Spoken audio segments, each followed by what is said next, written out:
Welcome to 360 Tamil. இன்னைக்கு இந்த வீடியோல நம்ம எந்த படத்தோட எக்ஸ்பிளனேஷன் பத்தி பார்க்க போறோம்னா, தெலுங்குல இந்த வருஷம் வெளியான லக்கம் அப்படின்ற படத்தை பத்தி தான் பார்க்க போறோம்.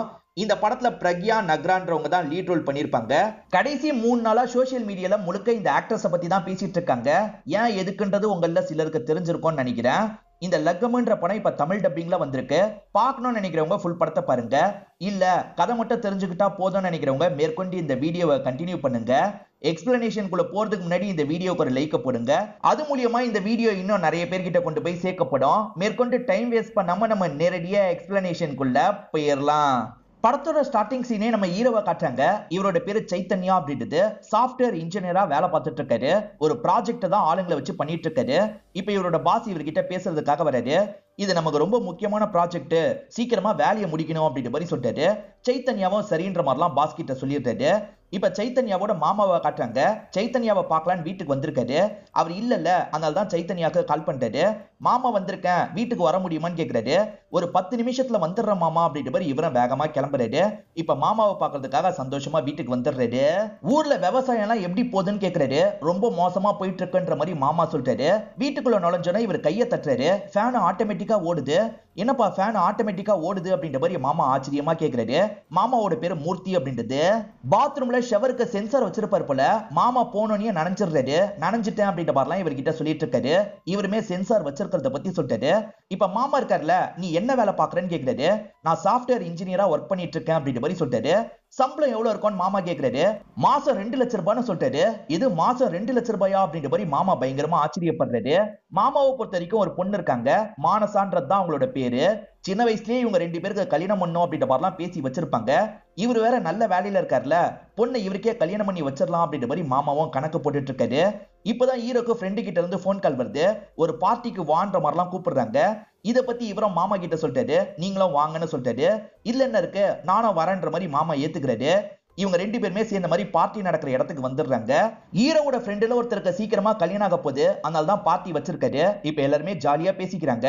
ஒவ்வொருத்தரோட சம்பளத்தை கேட்டு மாமா பயங்கரமா ஆச்சரியப்பட்டு இருக்காரு. அப்போ ஒரு ஃப்ரெண்டு ஹீரோ கிட்ட ஒரு வீடியோவை காட்டுறாரு. ஒருத்தர் கிராமத்துல விளாக் மாதிரிலாம் பண்ணிட்டு இருக்காரு. அந்த வீடியோவை தான் காட்டுறாரு. இது என்னோட கிராமம் தான், இவன் என்னோட ஃப்ரெண்டு தான் அப்படின்ற மாதிரி ஹீரோ சொல்லிட்டாரு. எனக்கும் இந்த மாதிரிலாம் பண்ணணும்னு ஆசைன்ற மாதிரி சொல்லிட்டாரு. மத்தவங்களுக்கும் ஆசை இருக்கிறதா சொல்றாங்க. ஆனா மாமா இருக்காருல, முன்ன மாதிரி விவசாயம் கிடையாது, நீங்க இப்பயே நல்ல வேலையில இருக்கீங்க, இந்த வேலையை பண்ணுங்கன்ற மாதிரிலாம் சொல்லிட்டு இருக்காரு. இப்ப ஜாலியா இவங்க எல்லாருமே சரக்கு அடிக்கிறாங்க. இந்த இடத்துல டான்ஸ் எல்லாம் பண்ணிட்டு இருக்காங்க. மாமாவும் இவங்க கூட சேர்ந்து டான்ஸ் எல்லாம் பண்ணிட்டு இருக்காரு. இப்ப மூர்த்தி அவரோட வீட்டுக்கு வந்துடுறாரு. மூர்த்தியோட ஒய்ஃப் இறந்துட்டாங்க போல. மூர்த்தியோட அம்மா கிட்ட மாப்பிளைய பத்தி எல்லாம் சொல்லிட்டு இருக்காரு. நல்ல பையனா தெரியறானே, அப்ப பேசி முடிச்சிடலாம் அப்படின்ற மாதிரி இவங்க சொல்றாங்க. நானும் அதை பத்தி தான் யோசிக்கிறேன், இப்பயே என்னோட தங்கச்சிக்கு கால் பண்றேன்னு சொல்லிட்டாரு. இப்ப அம்மாவும் இவரும் சேர்ந்த மாதிரி தங்கச்சி கிட்ட பேசுறாங்க. கல்யாண விஷயமா பேசலாம் தான் கால் பண்ண, ஏற்கனவே பேசினது தான், என்ன பண்ணிரலாமான்னு கேக்குறாரு. எனக்கு ரொம்ப சந்தோஷம், பண்ணிரலான்ற மாதிரி அவங்களுமே ஏத்துக்கிறாங்க.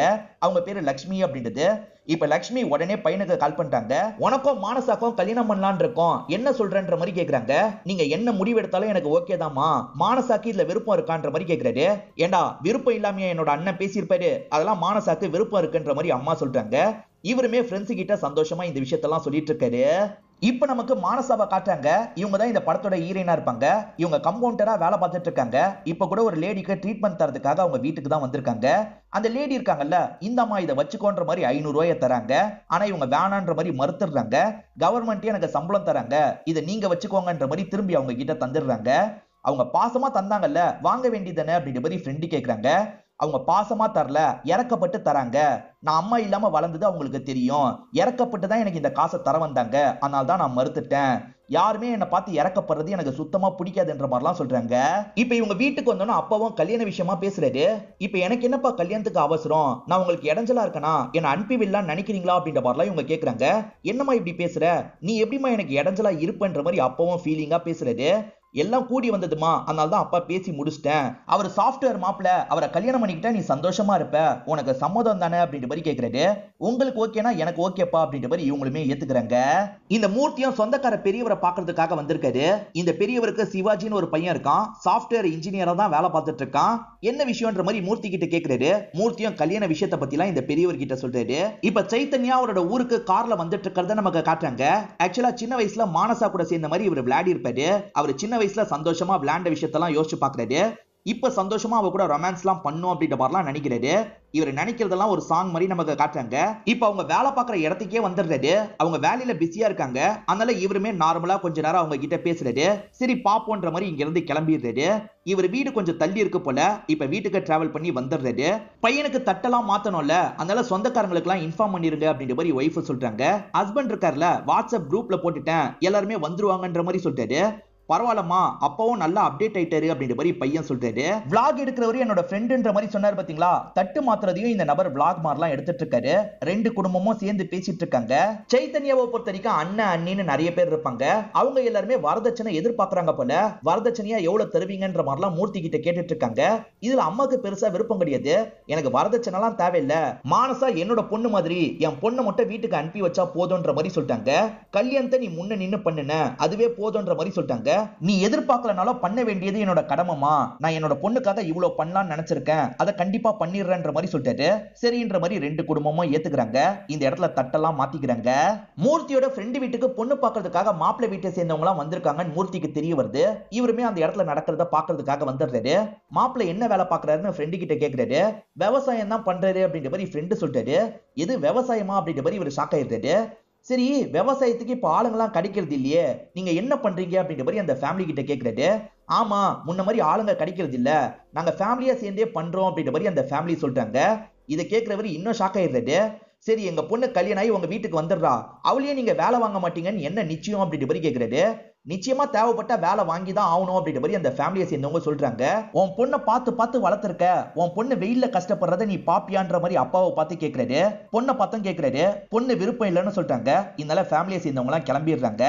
அப்பவும் சம்பந்தம் கையை விட்டு போயிருச்சுன்ற மாதிரி ஃபீல் பண்றாரு. நீ ஃபீல் பண்ணாத, உன் பொண்ணுக்காக ஒரு சாஃப்ட்வேர் மாப்பிளைய பாக்குறேன்னு சொல்லிட்டாரு. சரின்ற மாதிரி அந்த அப்பாவும் ஏத்துக்கிறாரு. கல்யாணத்தை எங்க வச்சுக்கலாம் அப்படின்ற மாதிரி சேர்ந்து பேச ஆரம்பிக்கிறாங்க. இப்பதான் பொண்ணுமே இந்த இடத்துக்கு வந்துடுறாங்க. பொண்ணையும் மாப்பிளையும் வச்சுதான் இந்த விஷயத்தெல்லாம் இவங்க பேசிட்டு இருக்காங்க. அப்படி பேசும்போது எல்லாருமே பெரிய பெரிய சத்திரத்தோட பேரை சொல்லிட்டு இருக்காங்க. ஆனா லட்சுமிக்கு அதெல்லாம் விருப்பம் கிடையாது. லட்சுமியை பொறுத்த வரைக்கும் இந்த வீட்டுல நிச்சயதார்த்தம் பண்ணணும்ன்ற மாதிரி ஆசைப்படுறாங்க. இத பத்தி அண்ணன் கிட்ட சொல்றாங்க. அண்ணனும் சரின்ற மாதிரி ஏத்துக்கிறாரு. என் தங்கச்சி எப்படி சொல்றாலோ அந்த மாதிரி தான் நடக்கணும் அப்படின்ற மாதிரி சொல்லிட்டாரு. எல்லாருமே சரின்ற மாதிரி ஏத்துக்கிறாங்க. இப்ப கோயில்ல பூஜை பண்ணி இவங்க பத்திரிகை எல்லாம் ரெடி பண்ணிடுறாங்க. ஒவ்வொருத்தர்கிட்டயா கொடுக்கவே ஸ்டார்ட் பண்ணிடுறாங்க. இந்த ஊர்ல அரசியல்வாதி மாதிரி ஒரு நபர் இருப்பாரு. இவருக்கு பத்திரிகை வைக்கிறதுக்காக மூர்த்தி வந்திருக்காரு. நீ தான்ப்பா முன்ன நின்னு கல்யாணத்தை நடத்தி வைக்கணும் அப்படின்ற மாதிரி சொல்லிட்டாரு. கண்டிப்பா நம்ம வீட்டு பொண்ணுக்கு நான் வராம யார் வருவான்ற மாதிரி இவரும் கேட்கிறாரு. பெரியவருக்கு சிவாஜின்னு ஒரு பையன் இருக்கிறதா சொன்ன பாத்தீங்களா, அந்த சிவாஜி வேலை பார்த்துட்டு இருக்கும் போதுதான் சைத்தன்யா கிட்ட இருந்து கால் வருது. என்னோட கல்யாணம் நீங்க கண்டிப்பா வரணும்னு சொல்லிட்டாரு. என் வேலையை பத்தி தான் உனக்கு தெரியும்ல, வரது கஷ்டம் தான், நான் முடிஞ்ச அளவுக்கு ட்ரை பண்றேன்ற மாதிரி சிவாஜி சொல்றாரு. சரின்ற மாதிரி சைத்தன்யாவும் ஏத்துக்கிறாரு. மூர்த்தியை பொறுத்த வரைக்கும் இந்த சாஃப்ட்வேர் வேலை மோகத்துல இருக்காரு. எல்லார்கிட்டயும் அந்த வேலையை பத்தி தான் நிறைய பேசிட்டு இருக்காரு. இவரை குழந்தைக்கு பேர் வைக்க சொல்றாங்க. இவர் இருக்காரு பாத்தீங்களா, விப்ரோன்ற மாதிரி ஒரு கம்பெனி பேரை தான் வைக்கிறாரு. இது என்ன பேருன்ற மாதிரி அங்க இருக்க எல்லாருமே கன்ஃபியூஸ் ஆயிட்டு இருக்காங்க. அதே சமயம் பத்திரிக்கை வைக்கிற வேலையும் பார்த்துட்டு இருக்காங்க. இப்போ ஒரு நபரை காட்டுறாங்க. இவர் பேரு ரமேஷ் அப்படின்றது. இவரை பொறுத்த வரைக்கும் துபாயில வேலை பார்க்கிறவரா இருப்பாரு. மூர்த்தி ஒய்ஃபோட தம்பியா தான் இவர் இருப்பாரு. இவர் கல்யாணமே பண்ணிக்காம இருப்பாரு. மானசாவோட தாய் மாமா இவர் தானே. என்கிட்ட ஒரு வார்த்தை கூட கேட்காம நீங்களே எப்படி நிச்சயம் பண்ணுவீங்க மாமான்ற மாதிரி கேட்கிறாரு. உன்கிட்ட கேட்கறதுக்கு என்னடா இருக்கு, நல்ல சம்பந்தம் வந்தது, அதனால தான் பேசி முடிச்சிட்டேன். மாப்பிள்ளை இந்த மாதிரி ஒரு வேலையில இருக்காரு, லட்ச லட்சமா சம்பாதிக்கிறாரு அப்படின்ற மாதிரி சொல்றாரு. இப்ப ஹீரோ வீட்டுல நடக்கிற ரிச்சுவல்ஸ் எல்லாம் நமக்கு காட்டுறாங்க. இந்த இடத்துக்கு போட்டோகிராஃபரா ஒருத்தர் வந்திருக்காரு. இவர் ஹீரோவோட ஃப்ரெண்டா தான் இருப்பாரு. நீ கவலையே படாத, சூப்பரான போட்டோஸ் எல்லாம் எடுக்கிறன்ற மாதிரி சொல்லிட்டாரு. ஹீரோவும் மானசா கிட்ட மனசு விட்டு பேசணும்னு நினைக்கிறாரு. இந்த ப்ரீ வெட்டிங் ஷூட் எல்லாம் எடுப்பாங்கல்ல, அதை பத்தி பேசி பாருன்ற மாதிரி சொல்லிட்டாரு. சரின்ற மாதிரி ஃப்ரெண்டோ ஏத்துக்கிறாரு. இப்ப மானசா கிட்ட பேசுறதுக்காக வந்துடுறாரு. ப்ரீ வெட்டிங் ஷூட் எடுக்கணும், வாங்க கிளம்பலாம் அப்படின்ற மாதிரி சொல்லிட்டாரு. அதுலதான் எனக்கு விருப்பம் இல்லைன்ற மாதிரி மானசா சொல்லிட்டு இருக்காங்க. என்ன இப்படி சொல்றாங்கன்ற மாதிரி இவரும் சைத்தன்யாக்கு கால் பண்ணி இந்த விஷயத்த சொல்லிட்டாரு. மானசாக்கு விருப்பம் இல்லைன்னா விட்டுரு அப்படின்ற மாதிரி சைத்தன்யாவும் சொல்லிட்டாரு. இந்த ஃப்ரெண்ட் இருக்கார்ல, கவலைப்படாத மச்சான், கேண்டிடா நிறைய வீடியோஸ் போட்டோஸ் எல்லாம் எடுத்து உனக்கு அப்பப்ப அனுப்புறேன்னு சொல்லிட்டாரு. சைத்தன்யாவும் ஏத்துக்கிறாரு. சைத்தன்யா ஒரு ப்ராஜெக்ட் பண்ணிட்டு இருந்த மாதிரி நமக்கு காமிச்சாங்க பாத்தீங்களா. இப்ப ப்ராஜெக்டுக்கான வேலையை மும்முரமா பண்ணிட்டு இருக்காரு. வேலை சரியாவே ஓட மாட்டேங்குது. நேரடியா போனாதான் வேலையாகும்னு யோசிக்கிறாரு. இப்ப வேலைக்காக கிளம்பிட்டு இருக்காரு. இந்த நேரத்துல எங்கடா போறன்ற மாதிரி அம்மா கேக்குறாங்க. முக்கியமான வேலைமா, நான் போறேன்ற மாதிரி கிளம்பிடுறாரு. இப்ப பாஸ் கிட்ட உட்காந்து பேசிட்டு இருக்காரு. ஆக்சுவலா இந்த கம்ப்ளைண்ட்டை சரி பண்றதுக்கு இவர் வேற ஊருக்கு போனோம் போல, நீ தான்ப்பா போனோம் அப்படின்ற மாதிரி பாஸ் சொல்லிட்டாரு. சரி, எனக்கு கல்யாணம் முடிவு பண்ணிருக்காங்க, இப்ப போக முடியாதுன்னு சொல்லிட்டாரு. நான் கைட் பண்றேன், வேற யாரையாவது அனுப்புங்கன்னு சொல்லிட்டாரு. அப்படிலாம் முடியாது, இதை நீ பண்ணிதான் ஆகணும், இல்லைன்னா வேலையை விடணும்னு பாஸ் சொல்லிட்டாரு. இவர் வேலையை விட்டுறாரு. இவர் திங்ஸ் எல்லாத்தையும் மொத்தமா இந்த இடத்துக்கு கொண்டு வந்துடுறாரு. பேரண்ட்ஸ் இதை நினைச்சு கவலைப்பட மாட்டாங்க, சந்தோஷம் தான் படுறாங்க. கடைசி கொஞ்ச நாளாவே ஸ்ட்ரெஸ்ல இருந்த, இதுக்கப்புறமாவது ரிலாக்ஸா இரு, நீ கல்யாண வேலையை மட்டும் பார்த்தா போதுன்ற மாதிரி பேரண்ட்ஸ் சொல்லிடுறாங்க. இவருமே இந்த இடத்துல ஒவ்வொரு ரிச்சுவலா பண்ணிட்டு இருக்காரு. இப்ப குடும்பத்தோட இவங்க எல்லாருமே சேர்ந்த மாதிரி கல்யாண சேலை எடுக்கிறதுக்காக வந்திருக்காங்க. இந்த மானசா ஒரு சாரியை சூஸ் பண்றாங்க. ஆனா அத்தை இருக்காங்கல்ல, அது நல்லா இல்லமா, இது உனக்கு நல்லா இருக்கும் அப்படின்ற மாதிரி இவங்க எடுத்திருக்க 2-3 சாரியை காட்டுறாங்க. மானசாக்கு ஒரு மாதிரி இருக்கு, கொஞ்சம் தள்ளி போயிடுறாங்க. ஹீரோ குடும்பத்துல இருக்க சிலருக்கு இந்த கல்யாணத்துல விருப்பம் இல்ல, அதாவது அவங்க நம்ம ஸ்டேட்டஸ் ஆளுங்க இல்லன்ற மாதிரிலாம் யோசிக்கிறாங்க. சான்ஸ் கிடைக்கும் போதெல்லாம் அந்த கேங்க சேர்ந்தவங்கள மட்டம் தட்டிட்டு இருக்காங்க. குறிப்பா ஃபாரின்ல இருந்து ஒரு மாமா வந்தார்ல, அவரை தான் நக்கல் பண்ணிட்டு இருக்காங்க. எல்லாருமே சேர்ந்த மாதிரி ஒரு இடத்துல டீ காஃபி எல்லாம் குடிக்கிறாங்க. இந்த மாமாவும் காசை தரலான்றதுக்காக வராரு. ஆனா ஹீரோ ஃபேமிலியை சேர்ந்தவர் இருக்காருல, வேகமா இவரு காசை தந்துடுறாரு. அந்த காசை வைங்க, மொய் வைக்கிறதுக்கு யூஸ் ஆகும்ன்ற மாதிரி சொல்லிட்டாரு. என்ன இவ்வளவு மோசமா நக்கல் பண்றான்ற மாதிரி இவருக்கு கோவம் வருது. ஹீரோவோட ஃபேமிலியை சேர்ந்தவர் வேலைலாம் பார்த்துட்டு இருக்காரு. பயங்கரமா வேர்க்குது. அந்த மாமா வந்த வண்டியில வேகமா ஏறி உட்காந்துடுறாரு. ஏசியை போடுன்னு சொல்லிட்டாரு. சார் நான் ஏசி தான் புக் பண்ணிருக்காங்க, ஏசி எல்லாம் போட முடியாதுன்ற மாதிரி டிரைவர் சொல்லிட்டாரு. எக்ஸ்ட்ரா 500 ரூபாய் தந்தா ஏசியே புக் பண்ணலாம், அதுக்கு கூட வக்கீல்ன்ற மாதிரி பேசுறாரு. இந்த விஷயத்த அந்த வழியா போன மாமா கேட்டுறாரு. யாருக்குடா வக்கீல்ல, ஓவரா பேசிட்டு இருக்க அப்படின்ற மாதிரிலாம் அவர் கூட சண்டை போடுறாரு. 2 பேருமே சண்டை போடுறத பார்த்து பெரியவங்களா இந்த இடத்துக்கு வந்துடுறாங்க. எதுக்காக இந்த சின்ன விஷயத்துக்கு போய் சண்டை போட்டுட்டு இருக்கீங்க, முதல்ல நிறுத்துங்க அப்படின்ற மாதிரி அந்த பெரியவர் சொல்லிட்டாரு. அவர் சொன்னதுனால தான் 2 பேருமே அங்க இருந்து கலைஞ்சு போறாங்க. ரமேஷ் ரொம்ப கோவத்துல இருக்காரு. ஒரு இடத்துல உட்காந்து ட்ரிங்க் பண்ணிட்டு இருக்காரு. அங்க பார்த்தா நிறைய திங்ஸ்லாம் இருக்கு. இதெல்லாம் யாரோட திங்ஸ்ன்னு கேக்குறாரு. சைத்தன்யாவை வேலையை விட்டு தூக்கிட்டாங்க, அவரோட திங்ஸ் தான் அப்படின்ற மாதிரி வீட்டு வேலைக்காரரு சொல்லிட்டாரு. இது வேலையை விட்டு தூக்கிட்டாங்களா, இந்த வேலைக்காக தான் என்னோட மாமா சம்பந்தம் பண்ணோன்னே நினைச்சாரு. என் மாமா கிட்ட சொல்லி இந்த சம்பந்தத்தை நிறுத்தணும்னு யோசிக்கிறாரு. இப்ப மாமா கிட்ட இந்த விஷயத்தெல்லாம் எக்ஸ்பிளைன் பண்ணிட்டு இருக்காரு. அதை ஏன் என்கிட்ட மறைச்சாங்கன்ற மாதிரி மூர்த்தியும் இந்த இடத்துல ஷாக் ஆகுறாரு. இப்போ ஒரு ரிச்சுவல் பண்ணணும், அதுக்கு மூர்த்தியும் அந்த இடத்துல இருக்கணும். மூர்த்திக்கு கால் பண்ணி பாக்குறாங்க. மூர்த்தி இவங்க கூட சேர்ந்து சரக்கு வச்சிட்டு இருக்காரு, அதனால அந்த இடத்துக்கு வரவே மாட்டாரு. மூர்த்தி இல்லனா பரவாயில்ல, நீங்க பண்ணுங்கன்ற மாதிரி இங்க இருக்க பெரியவர் சொல்லிட்டாரு. இவங்களுமே இங்க பண்ண வேண்டிய சடங்கு எல்லாத்தையும் பண்ணிட்டு இருக்காங்க. வேலை போயிருந்தா என்கிட்ட சொல்லிருக்கணும்ல, எதுக்காக சொல்லாம கல்யாணம் பண்ணணும்னு நினைக்கிறாங்க, என்ன ஏமாத்த பாக்குறாங்களா, கண்டிப்பா இந்த கல்யாணத்தை நான் நடக்க விட மாட்டேன் அப்படின்ற மாதிரி மூர்த்தி சொல்லிட்டு இருக்காரு. அந்த இடத்துல ரிச்சுவல்லாம் முடிஞ்சிருது. இவங்க கார்ல ஏறி கிளம்பலாம்னு நினைக்கிறாங்க. இவங்க கிளம்பலாம்னு நினைக்கும் போதுதான் டிஜே பண்றதுக்காக ஆட்கள் வந்திருக்காங்க. ஜாலியா அவங்க டான்ஸ் எல்லாம் பண்ணிட்டு இருக்காங்க. இவங்களுமே சிரிச்சுக்கிட்டே பார்த்துட்டு இருக்காங்க. ஆனா டான்ஸ் பண்றதுல ஒருத்தன் ஓவரா பண்றான், சில சில்மிஷம் எல்லாம் பண்ணிட்டு இருக்கான். இதை பாக்குற சைத்தன்யாக்கு கோவம் வந்துருது. என்ன இப்பெல்லாம் பண்ணிட்டு இருக்கன்ற மாதிரி சண்டைக்கு போறாரு. அந்த கேங்ல இருக்கவங்க கூட எல்லாம் பயங்கரமா சண்டை போடுறாரு. சைத்தன்யா ஃப்ரெண்டா ஒருத்தர் இருந்தாரு பாத்தீங்களா, அவர் தான் சைத்தன்யாவை சமாதானம் பத்தி கொஞ்சம் தள்ளி கூட்டு வராரு. ஏன்டா இந்த மாதிரி சண்டை போட்டுட்டு இருக்க, தேவையில்லாம கல்யாணத்துக்கு பிரச்சனை வந்துட போகுது அப்படின்ற மாதிரி சொல்லிட்டாரு. இந்த கல்யாணத்துக்கு பிரச்சனை வந்து இந்த கல்யாணம் நிக்கணும்ன்றதுக்காக தான் இந்த விஷயத்தையே பண்றன்ற மாதிரி ஹீரோ சொல்லிட்டாரு. ஹீரோ எதுக்காக கல்யாணத்தை நிறுத்தணும்னு நினைக்கிறாருன்னு தெரியல. இங்கதான் இன்டர்வல போடுறாங்க. அடி வாங்கின பசங்களுக்கு ஆறுதல் சொல்ற மாதிரி மூர்த்தி இந்த இடத்துக்கு வந்துடுறாரு. எனக்காக ஃப்ரீயா டிஜே பண்றேன்னு நீ சொன்ன, ஆனா உன்ன போய் அவன் அடிச்சிட்டானேப்பா, என்னதான் இருந்தாலும் நீ என்னோட ஊருக்காரன், அவன் மன்னிப்பு கேட்கிற வரைக்கும் இந்த கல்யாணத்தை நடக்க விடாதப்பா, என்ன சரிதானன்ற மாதிரி கேட்கிறாரு. சரின்ற மாதிரி இவரும் மூர்த்தி கிட்ட சொல்லிடுறாரு. வேணும்ட்டே மூர்த்தி ஏத்தி வர்றதுக்காக தான் இப்படி பண்றாரு. இப்ப ஊர் தலைவர் முன்னாடி இந்த பிரச்சனையை பேசி முடிக்கலாம்னு நினைக்கிறாங்க. இந்த அடி வாங்கினவன் இருக்கான்ல, அவன் என்கிட்ட வந்து சாரி கேட்கணும், அப்ப மட்டும் தான் இந்த கல்யாணத்தை நடக்க விடுவேன், இல்லனா கல்யாணத்தை நடக்க விட மாட்டேன் அப்படின்ற மாதிரி சொல்றான். ஹீரோ கிட்ட மன்னிப்பு கேட்க சொல்லி எல்லாருமே சொல்றாங்க. ஹீரோவும் இவனோட வீட்டுக்கு வந்துடுறாரு. ஆனா வந்தவர் இருக்கார்ல, கண்டிப்பா என்னால சாரி கேட்க முடியாது, உன்னால முடிஞ்சதை பண்ணிக்கோ அப்படின்ற மாதிரி இப்பயும் கிண்டலா பேசிட்டு கிளம்புறாரு. வீட்டை சேர்ந்தவங்க ஏன் சாரி கேட்கலன்னு கேக்குறாங்க. என் மேல தப்பு இல்ல, நான் எதுக்காக சாரி கேட்கணும், என்னால கேட்க முடியாதுன்ற மாதிரி சொல்லிட்டாரு. அம்மாக்கு என்ன பண்றதுன்னு தெரிய மாட்டேங்குது. உடனே அண்ணனுக்கு கால் பண்ணி பேசுறாங்க. இவன் சாரி கேட்க மாட்டான்னா உங்க ஊர்க்காரங்க தானே, நீங்க பேசி பாருங்க அப்படின்ற மாதிரி சொல்லிட்டாங்க. சாரி கேட்கலன்னா நான் கல்யாணத்தை நடத்த விட மாட்டேன்னு அவன் அடமெண்டா இருக்காமா, என்னால எதுவுமே பண்ண முடியல, என்ன மன்னிச்சிரு அப்படின்ற மாதிரிலாம் இவரும் ஃபீலிங்கா பேசுற மாதிரி நடிக்கிறாரு. கல்யாணத்துக்கு வந்து எல்லாருமே கல்யாணம் நடக்காது அப்படின்ற மாதிரி நினைக்க ஆரம்பிச்சிடுறாங்க. அதனால ஒவ்வொருத்தரா கிளம்புறாங்க. இத பாக்குற அம்மாக்கு ரொம்ப கஷ்டமா இருக்கு. இப்ப அம்மாவும் பையன் கிட்ட பேசுறதுக்காக வராங்க. ஒரு மன்னிப்பு தானே கேட்டுடா, இந்த கல்யாணம் எப்படியாவது நடக்கணும்டா, உனக்கு கூட பிரச்சனை இல்ல, மானசா நிலைமையை யோசிச்சு பாரு, அவ ரொம்ப ஃபீல் பண்ணுவாடா, அவளுக்காக கேளுன்ற மாதிரிலாம் அம்மா சொல்றாங்க. இப்பதான் இவரும் ஒரு உண்மையா சொல்றாரு. நீங்க கல்யாணத்தை பத்தி சொல்லும் போது முதல்ல உங்ககிட்ட என்னமா சொன்ன, மானசாக்கு இதுல விருப்பம் இருக்கான்னு கேட்க சொன்னல, ஏமா கேட்கல, மானசாக்கு இந்த கல்யாணத்துல விருப்பம் இல்ல, அவளுக்காக தான் இந்த கல்யாணத்தை நிறுத்தணும்னு நினைச்சேன் அப்படின்ற மாதிரி சொல்றாரு. என்னடா சொல்ற அப்படின்ற மாதிரி அம்மா பயங்கரமா ஷாக் ஆகுறாங்க. கேண்டிட் வீடியோ கேண்டிட் போட்டோ எல்லாம் அனுப்புறன்ற மாதிரி அந்த ஃப்ரெண்ட் சொன்னார்ல, ஒரு விஷயத்தை அவர் கேப்சர் பண்ணிருப்பாரு. இப்பதான் அதை நமக்கு காட்டுறாங்க. ஆக்சுவலா மானசாக்கு இந்த கல்யாணத்துல விருப்பமே கிடையாது. என் மேல அந்த ஃபேமிலிக்கு பாசம்லாம் கிடையாது, பரிவு மட்டும்தான் இருக்கு. என் மேல பரிவு காட்டுறது எனக்கு சுத்தமா பிடிக்காது அப்படின்ற மாதிரிலாம் கோவமா ஃப்ரெண்டு கிட்ட சொல்லியிருப்பாங்க. இப்பதான் இவங்களுக்கு இந்த விஷயம் தெரிய வருது. ஆனா அம்மா மனசுல இருந்து பாசமா தான் நடந்துப்பாங்க. அதையே அவன் பரிவுன்னு நினைச்சான்னு தெரியலையேடா. அவ விருப்பப்படலனா இந்த கல்யாணத்தை நம்ம நிறுத்திடுவோம்டா. மானசாவோட சந்தோஷம் தான் நமக்கு முக்கியம். இந்த கல்யாணம் வேணான்ற மாதிரிலாம் பையன் கிட்ட சொல்லிட்டாங்க. சரிமான்ற மாதிரி பையனும் ஏத்துக்கிறாரு. இப்ப அண்ணனுக்கு கால் பண்ணி ஒரு விஷயம் பேசணும்னா நாளைக்கு காலையில கிளம்பி வான்னு சொல்லிட்டாங்க. அவருமே சரின்ற மாதிரி ஏத்துக்கிறாரு. ஹீரோக்கு மானசாவை ரொம்ப பிடிக்கும். மானசா போய் எப்படி என்ன அப்படி நினைச்சான்னு தெரியல. எங்க குடும்பத்தையே அப்படிதான் நினைச்சு வச்சிருக்கா. ஆனா நாங்க அப்படிலாம் பழகுனது இல்ல. அவகிட்ட அன்பா தான் பழகி இருக்கோம் அப்படின்ற மாதிரி ஃப்ரெண்டு கிட்ட ரொம்ப ஃபீல் பண்ணி பேசுறாரு. விடுமச்சான் அப்படின்ற மாதிரி ஃப்ரெண்டு தான் இவருக்கு ஆறுதல் சொல்றாரு. கல்யாணம் ஆல்மோஸ்ட் நிக்கிற நிலைமையில இருக்குல்ல. இத பத்தி ஊர்க்காரங்களுக்கு தெரிய வந்துருது. இப்ப ஊசி போட வரும்போது அதை பத்தி எல்லாம் கேட்டுட்டு இருக்காங்க. மானசாக்கு என்ன சொல்றதுன்னு தெரியல. பக்கத்துல இருக்க ஃப்ரெண்ட் இருக்காங்கல்ல, ஏற்கனவே அவ கோவத்துல இருக்கா, இத பத்தி எல்லாம் கேட்காதீங்க, அதுக்கப்புறம் விஷ ஊசியை போட்டுற போறா அப்படின்ற மாதிரி சொல்றாங்க. இப்ப கேட்டவங்க பயந்து இங்க இருந்து கிளம்பி போயிடுறாங்க. அப்படியே கட் பண்ணி மூர்த்தியை காட்டுறாங்க. தங்கச்சியை பாக்குறதுக்காக வீட்டுக்கு வந்துட்டு இருக்காரு. அந்த இடத்துல ஹீரோ ஃப்ரெண்டு கூட சேர்ந்து விவசாயம் எல்லாம் பண்ணிட்டு இருக்காரு. இவெல்லாம் திருந்த மாட்டான் அப்படின்ற மாதிரி மாமாவும் வீட்டுக்குள்ள வராரு. தங்கச்சி சோகமா உட்காந்து இருக்கிறத பாக்குறாரு. இவரும் சோகமா இருக்க மாதிரி நடிக்கிறாரு. தங்கச்சி கிட்ட என்ன விஷயம்னு கேக்குறாரு. இந்த கல்யாணத்தை நம்ம பண்ண வேணான்னு, ஏன்னா மானசாக்கே இந்த கல்யாணத்துல விருப்பம் இல்ல, அப்புறம் எதுக்காக இந்த கல்யாணத்தை பண்ணணும் அப்படின்ற மாதிரிலாம் கேக்குறாங்க. ஓஹோ, என் பொண்ணுக்கும் விருப்பம் இல்லையா, அப்ப சந்தோஷமா போச்சுன்ற மாதிரி யோசிக்கிறாரு. சரிம்மா நிறுத்திடலாம் அப்படின்ற மாதிரி சோகமா சொல்றாரு. இப்ப நேரா ஒரு மேட்ரிமோனி வச்சிருக்கவரை பாக்குறதுக்காக வராரு. என் பொண்ணுக்கு சாஃப்ட்வேர் மாப்பிள்ள தான் வேணும், அப்படி மாப்பிள்ள இருந்தா மட்டும் அனுப்பி விடுங்கன்னு சொல்லிட்டாரு. இப்ப பேமெண்ட் எல்லாம் இந்த இடத்துல பண்ணிடுறாரு. மானசா மாதிரி நிறைய பேர் வேலை பார்த்துட்டு இருக்காங்கல்ல, அவங்களெல்லாம் மோட்டிவேட் பண்றதுக்காக ஒரு டாக்டர் வந்திருக்காரு. இப்ப டாக்டரை இவங்க கிட்ட பேச ஆரம்பிக்கிறாரு. நீங்க யாருக்கும் பரிவா ட்ரீட்மெண்ட் தரக்கூடாது, பாசமா தான் தரணும் அப்படின்ற மாதிரி சொல்லிட்டாரு. அது ரெண்டுத்துக்கும் எப்படி வித்தியாசம் கண்டுபிடிக்கிறது அப்படின்ற மாதிரி ஒரு பொண்ணு கேக்குறாங்க.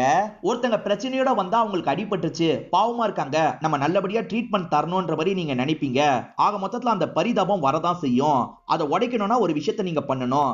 அந்த பேஷண்ட்டை நீங்களா நினைங்க, அப்படி இல்லைன்னா உங்களுக்கு முக்கியமானவங்களா நினைங்க. அப்ப மட்டும்தான் பாசம் வரும், நீங்க நல்லபடியா பாத்துப்பீங்க, எந்த ஒரு இடத்துலயும் பரிவு வராது அப்படின்ற மாதிரிலாம் சொல்லிட்டாரு.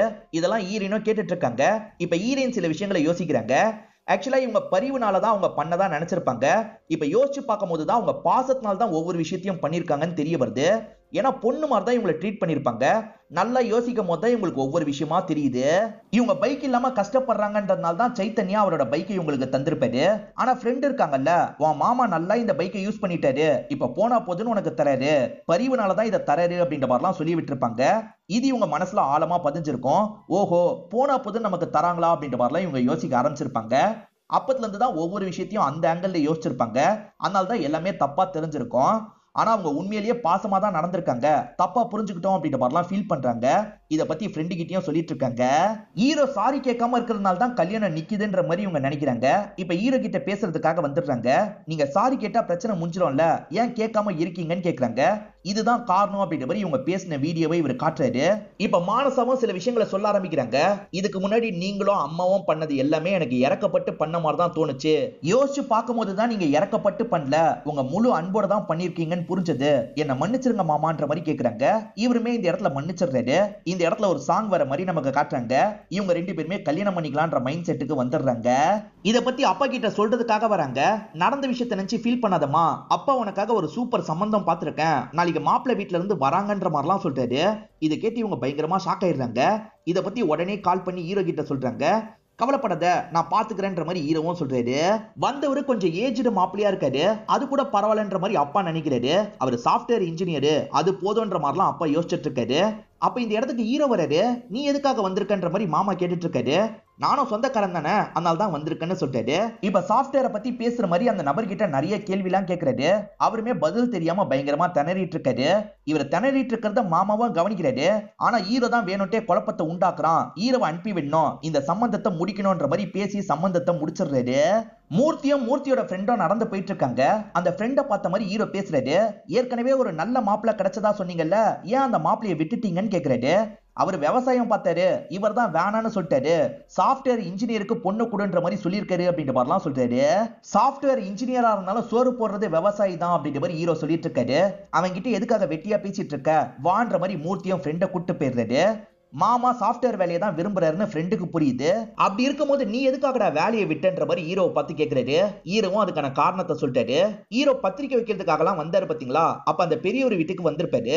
அந்த பெரியவருக்கு ஒரே ஒரு பையன் சிவாஜி மட்டும்தான். அந்த சிவாஜியை இவரை பார்க்க வந்தே 10 வருஷத்துக்கு மேல இருக்கும். சாஃப்ட்வேர் வேலைன்னு பிஸியாவே இருக்கான், என் கூட டைமே ஸ்பெண்ட் பண்ண மாட்டான், நீயும் அப்படி இருக்காது அப்படின்ற மாதிரிலாம் சொல்லியிருப்பாரு. இவர் ஏற்கனவே விவசாயம் பண்ணணும்னு நினைச்சிருப்பாரு, அது ஸ்ட்ராங்கா ரெஜிஸ்டர் ஆயிருக்கும், அதனால தான் இப்படி மாறிட்டேன்ற மாதிரி சொல்றாரு. இந்த சம்பவம் நடந்ததுனால லட்சுமி உடஞ்சு போய் தான் இருக்காங்க. அண்ணன் உன் வீட்டுல கொஞ்ச நாள் தங்கிக்கலான் இருக்குன்ற மாதிரி சொல்லிட்டாங்க. சரின்ற மாதிரி மூர்த்தியும் ஏத்துக்கிறாரு. இவங்க வீட்டுக்குள்ள நுழையும் போது தான் ஹீரோயின் வேலைக்காக கிளம்புறாங்க. சாப்பிடாம கிளம்புறாங்கன்னு தெரிய வருது. எப்படிமா சாப்பிடாம போவ, கொஞ்சோண்டு சாப்பிட்டு போ அப்படின்ற மாதிரி ஊட்டிலாம் விட்டுட்டு இருக்காங்க. இவங்கள போய் தப்பா புரிஞ்சுக்கிட்டுமே அப்படின்ற மாதிரி மானசா ஃபீல் பண்ணிட்டு இருக்காங்க. ஆக்சுவலா அந்த பெரியவர் இருக்கார்ல, திடீர்னு மயங்கி விழுந்துடுறாரு. என்னாச்சு ஏதாச்சுன்ற மாதிரி எல்லாருமே பதட்டப்படுறாங்க. வேகமா பக்கத்துல இருக்க ஹாஸ்பிட்டல்ல இவரை சேர்த்துடுறாங்க. செக் பண்ண டாக்டர் இருக்கார்ல, ரொம்ப சீரியஸான கண்டிஷன்ல இருக்காரு, எப்ப எதுனாலும் ஆவலான்ற மாதிரி சொல்லிட்டாரு. இதை கேட்கிற இவங்க எல்லாருமே ஷாக் ஆயிடுறாங்க.